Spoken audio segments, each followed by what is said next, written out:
smallest things can have the biggest impact on humanity as we know it. One powerful play can change minds. One incident can cause one of the scariest times in history. One reincarnation of such a travesty can cause masses to go insane. And one man can bring it all to light, for the better or worse. A peaceful night in Salem is disrupted by a plaguing illness among two young girls. Who knew this would be the cause of the merciless Salem witch trials? Many years later, Americans were plagued with the same fate in the McCarthyism era. A gruesome time for any communist that was aware. After the events of World War II, people became fearful at the idea of communists. Senator Joseph McCarthy started a modern-day witch hunt for communists.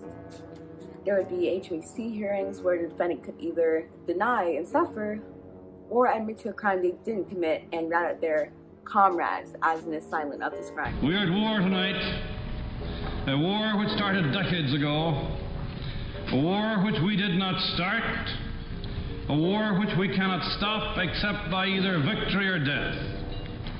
Now, the Korean War is only one phase of this war between international atheistic communism and our free civilization. This era not only affected average civilians, but it also affected the workforce of the entertainment industry. For instance, with the Hollywood blacklist, actors, screenwriters, directors, and anyone that was accused of being associated with communism in this work field would lose their job and would have their reputation ruined. As a result, it made job searching in this field immensely difficult and pitching scripts and ideas even harder. This could be seen with scripts such as The Crucible. Arthur Miller was inspired to write about the current events but could easily get backlash for doing so. He visited Salem and learned about the town's dark history while he was there.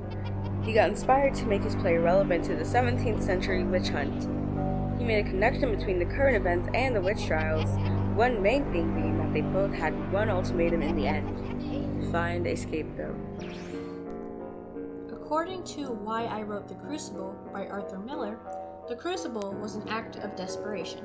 Much of my desperation branched out, I suppose.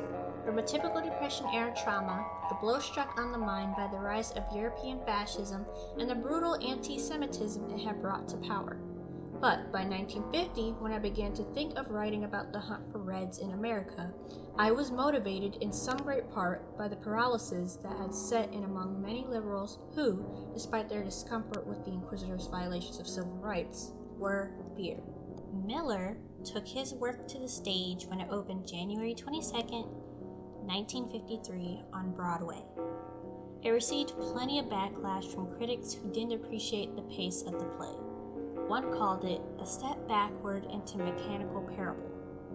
The play was a form of political theater which didn't seem to be favored by many.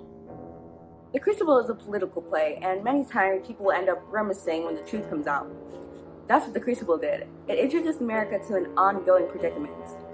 According to Tara Braca from Brooklyn Rail, political artists take risks, tell stories people aren't always ready to hear, and hold up a mirror to reflect realities both good and bad of our society. Considering the time this is made, Arthur Miller had made a huge risk by making The Crucible. The Crucible is a play about a group of girls, led by Abigail Williams, who, after an affair between Abigail and John Proctor is broken off, decided to take part in rituals designed to hex and kill Elizabeth Proctor, John's wife. When the girls get discovered, they divert the blame to Elizabeth, causing a witch hunt.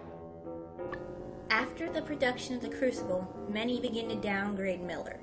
As a result, he was denied a visa to watch the play in Brussels, Belgium by the State Department.